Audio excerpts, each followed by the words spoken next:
How fragile is freedom? Timothy Snyder opens On Tyranny with an unsettling reminder: democracies don't shatter overnight. They erode gently, almost politely, each small compromise paving the way for the next.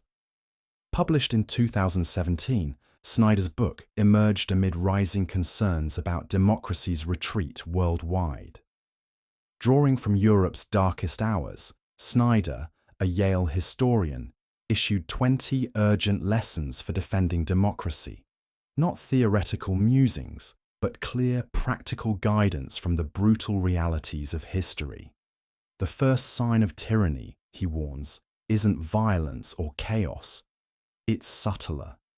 It occurs when citizens choose compliance before being forced to, when they do not resist but obey in advance. In 1938, Austria, citizens hung swastikas before Hitler even arrived. Snyder argues that tyranny thrives not initially through force, but through our instinctive conformity. When we surrender autonomy voluntarily, we tighten the noose ourselves. Defending democracy demands personal courage. Snyder implores, defend institutions. Institutions, courts, free press, elections, only survive if we actively protect them. They seem robust until suddenly they're not. Snyder cites Germany, 1933, where judges adapted laws to suit Nazi ideology. Institutions won't defend themselves. Citizens must do so daily. But what if institutions fall short? Then, Snyder advises, it's time to beware the one-party state. In the early 1930s, some Germans dismissed political pluralism as messy, inefficient. Fascism seemed orderly until it consumed them. Democracy's messiness is precisely its strength, a safeguard against totalitarianism. Single-party dominance, no matter how appealingly efficient, is democracy's mortal enemy. Snyder warns against political passivity, urging citizens to take responsibility for the face of the world. He quotes Václav Havel, whose anti-communist activism showed that small acts, like removing propaganda from your shop window, become powerful when multiplied. Our everyday decisions shape the world we inhabit. Speaking truth, he writes, can feel futile under oppression, yet he insists we must remember professional ethics. Lawyers who justify torture, journalists who propagate lies, they degrade democracy from within. During Nazi rule, doctors violated ethics, legitimizing atrocities. Integrity in one's profession becomes resistance itself. Snyder stresses skepticism toward easy acceptance, urging readers to be wary of paramilitaries. During Germany's Weimar period, armed civilian groups helped erode democracy's norms, exploiting fear. Today, militias aren't protectors. They undermine democracy's monopoly on legitimate force, opening doors to violence cloaked as patriotism. A quiet but powerful act against authoritarianism is to be reflective if you must be armed. Historically, even ordinary individuals became complicit in crimes when weaponized by propaganda. The SS recruited ordinary men, turned them into executioners. If bearing arms becomes necessary, reflection, deep, ethical self-awareness, is crucial. Violence without reflection easily descends into atrocity. Political language, Snyder insists, demands vigilance. Stand out and be kind to our language, because tyranny manipulates words. Nazis twisted ordinary language into euphemisms, special treatment for murder, evacuation for deportation. Orwell warned us, corrupted language is tyranny's first victory. Reading and literacy become tools of resistance. Snyder passionately urges, believe in truth. Fascist regimes rely on citizens who prefer comfortable falsehoods. Today's social media bubbles resemble historical echo chambers. Without truth, There is no shared reality, only propaganda and isolation. Curiously, Snyder points out, real tyrants fear active questioning. Thus, he urges, investigate thoroughly. Nazi propaganda minister Goebbels understood that repeated lies become perceived truth. Modern autocrats use algorithms similarly, delivering tailored misinformation. Counteract this by supporting investigative journalism, verifying sources, and challenging narratives. A subtle yet essential act of defiance is to make eye contact and small talk. Tyranny flourishes in isolation. Nazis dismantled community bonds, turning neighbors into informants. Snyder highlights that ordinary interactions affirm mutual humanity. In Soviet-occupied Poland, even whispered greetings became resistance.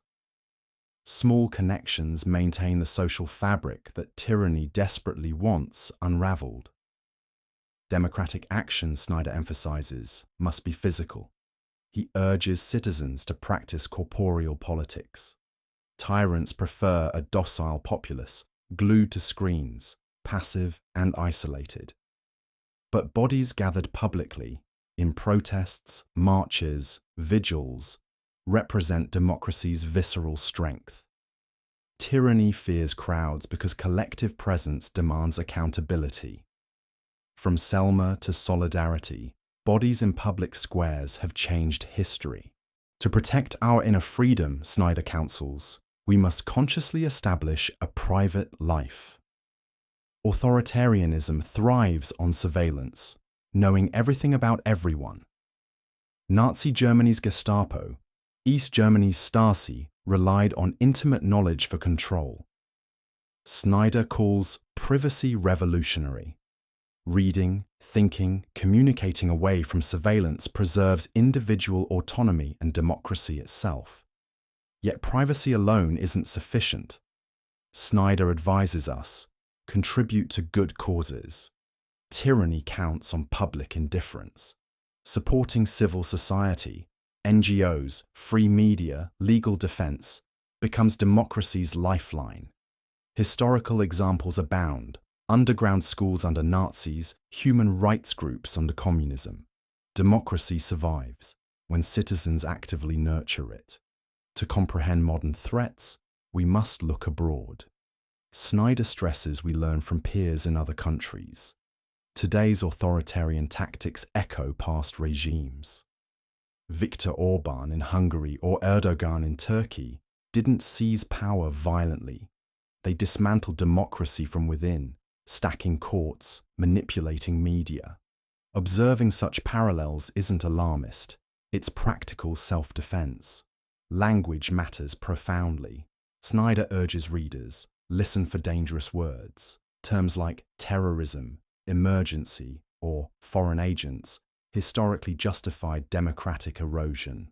Hitler's emergency decree after the Reichstag fire dissolved civil liberties. Modern regimes deploy similar rhetoric to erode rights. Vigilance toward language is vigilance toward freedom. Even when democracy seems to falter, Snyder insists, be calm when the unthinkable arrives. Shock tactics, like sudden crises, are authoritarian staples. Hitler used emergencies to rapidly consolidate power. Panicked responses enable tyrants. Democratic resilience means thinking clearly during turmoil. Maintaining composure when others lose it can halt authoritarian momentum. Patriotism, Snyder writes compellingly, must be reclaimed. To be a patriot means criticizing your country constructively. Nationalists deny problems. Patriots confront them. In occupied France, genuine patriots resisted, refusing blind loyalty. Today, patriotism means holding your nation accountable, demanding it live up to democratic ideals. Finally, Snyder calls for courage above all. He implores us, be as courageous as you can. Tyranny wins when good people stay silent. Courage isn't reserved for extraordinary acts. Often it means quiet defiance. protecting a neighbor, reporting injustice, refusing complicity. History reveals tyrannies topple not by miracles, but through ordinary people embracing everyday courage. Timothy Snyder's On Tyranny is slim, just 126 pages, but carries an immense moral weight.